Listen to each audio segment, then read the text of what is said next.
Another day, another S2000, but this time it's a little different because I'm going to be spending an extended amount of time with this 2001 AP1. This will be the return of the S2000 to my channel. I'm going to do a 3-part series with this car. This is part 1, where I take it on my favorite canyon road and remind myself why it's one of the best sports cars you can buy, honestly, at any price. In part 2, I will take this car to Sonoma Raceway to see what a fully prepped S2000 is capable of, not only in terms of lap time, but also in terms of fun factor. And in part 3, I will reflect on my experience over the past several years of not owning an S2000, and then summing up how the S2000 compares in the grand scheme of things, now that I've driven a much wider variety of cars than I had experience with when I bought my S2000s. Is this still a car worth considering, or have times changed? So the story behind this car is actually really interesting. It's currently owned by Heath at Sakebomb Garage, but when I went to pick this car up the other day, he pointed out that this car was actually previously owned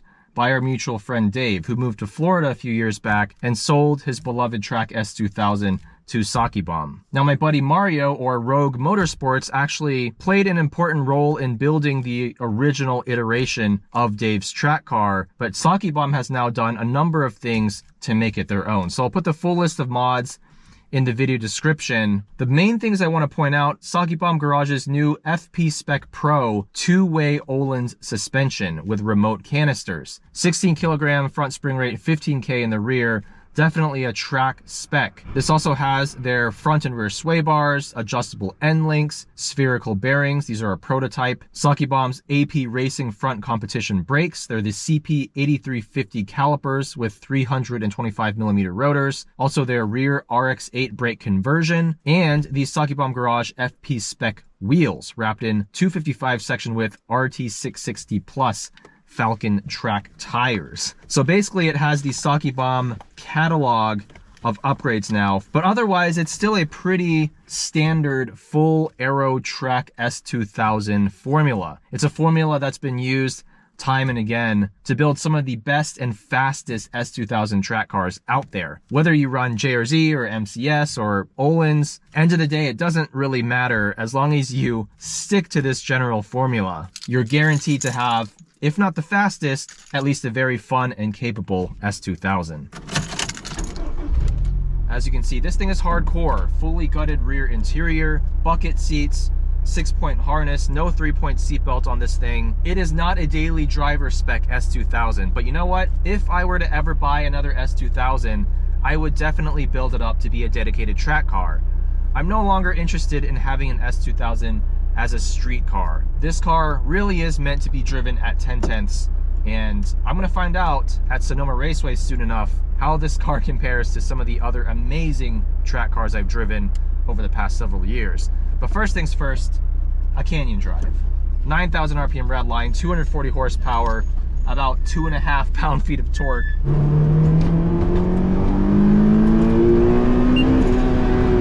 Oh yeah, it has a really loud beep as you near the red line. Personally, not a fan, but it does mean I don't have to take my eyes off the road to look at the rev counter. I don't know if you can hear a damn thing I'm saying because it's so loud in here.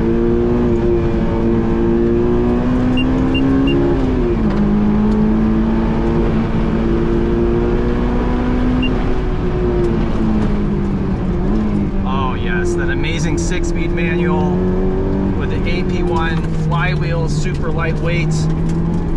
This engine loves to rev. It has such great throttle response. So much grip.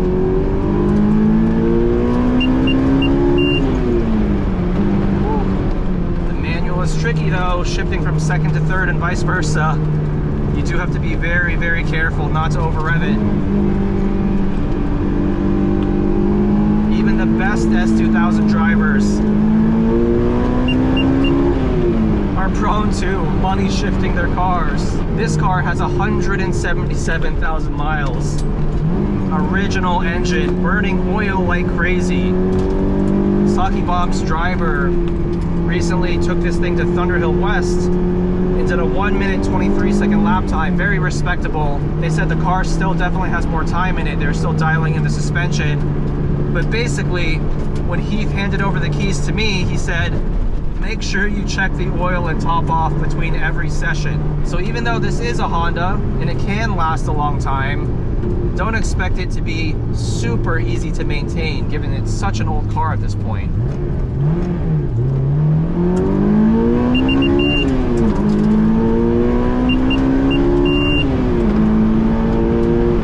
Oh yes. It doesn't have a whole lot of power, but you know what? It's so fun to drive. It's so visceral. With these Sakebomb two-way FPSpec dampers, the compliance is actually shockingly good. This is among some of the best two-way suspension on an S2000 I think I felt.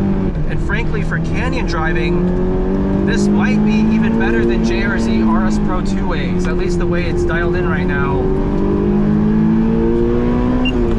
It's just so good over the bumps, so planted, and in the corners it feels nice and flat because of the high spring rates and the sway bars. The bump absorption, top notch. I'm really impressed here. We'll see how this translates at Sonoma, of course, but this is actually arguably an even tougher proving ground for track suspension because it's not meant for cars with super high spring rates and firm damping. Now, we're paused here because I want to see if I can get this horn button back on, because the heat has caused it to basically expand and no longer really, oh, I guess it doesn't really want to sit. Okay, we'll just leave it hanging. At least I want to be able to use the horn, so I don't want to disconnect it. As I was saying, these coilovers are so good. Look at that. Just handles these bumps, no problem at all. No bounciness from the rear end, no extra motion or oscillation. The brakes feel amazing. The aero isn't doing squat at canyon speeds, but this is just such a dialed car for canyon driving. Even though it looks like a hardcore track car, you can really just send it on a canyon road as well. Also, with the spherical bearings and all the other suspension mods, the steering feel of this car has been elevated so far beyond a stock S2000.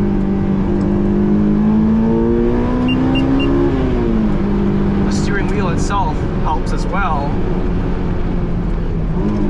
but this thing is just so dialed. The front is so sharp.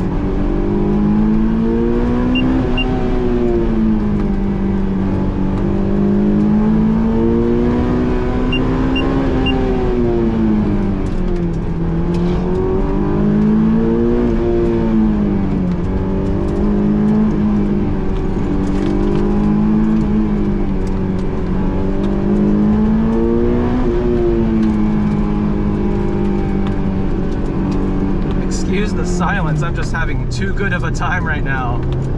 This car is set up in such a way that it just eggs you on to push that little bit harder. And I'm not even driving anywhere near the limit, but even at 7/10, it's just a joy. It's so connected, it's raw, it's visceral, without being punishing. But as a canyon car, this thing is just among the best cars I've ever driven in terms of fun factor. Yes, it's low on power, especially with the original engine at such a high mileage. I'd be surprised if it was making more than 210 at the wheels, and it's totally gutless down low, so you gotta rev it out, but that's part of the joy.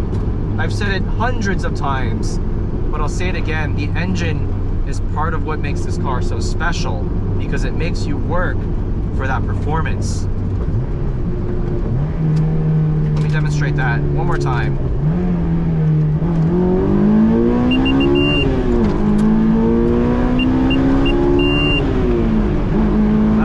That 2 to 3 shift, it always gets me. It's the one Achilles heel of the S2000 transmission. Otherwise, it's just about damn near perfect. But what a car, so enjoyable to drive. Now I'm really hyped to take this thing to Sonoma, because that's a track that suits the S2000. The S2000 can punch above its weight class there.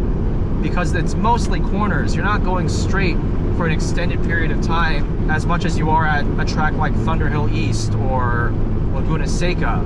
So cars with much more power often can't get away from the lowly little S2000. Well, that's a pretty solid way to start this series. Return of the S2000 in its natural habitat, a twisty, bumpy, and technical canyon road. I can't wait for part 2 now. In 1 week, I'll be taking this to Sonoma Raceway with Lightspeed track events to see what it can really do when pushed to the limit. Hell, I might even enter the time trial just for fun. Anyways, a big shout out to Sakebomb Garage. First impressions of their two-way Olin suspension, which uses a hybrid between a DFV and a TTX damper. You can read more about it on their website. Really, really impressed in the canyons. And not just saying that, I really do think even compared to JRZ RS Pro two-ways, these things hold their own. But more to come with the return of the S2000. Stay tuned, and I'll see you guys in the next one.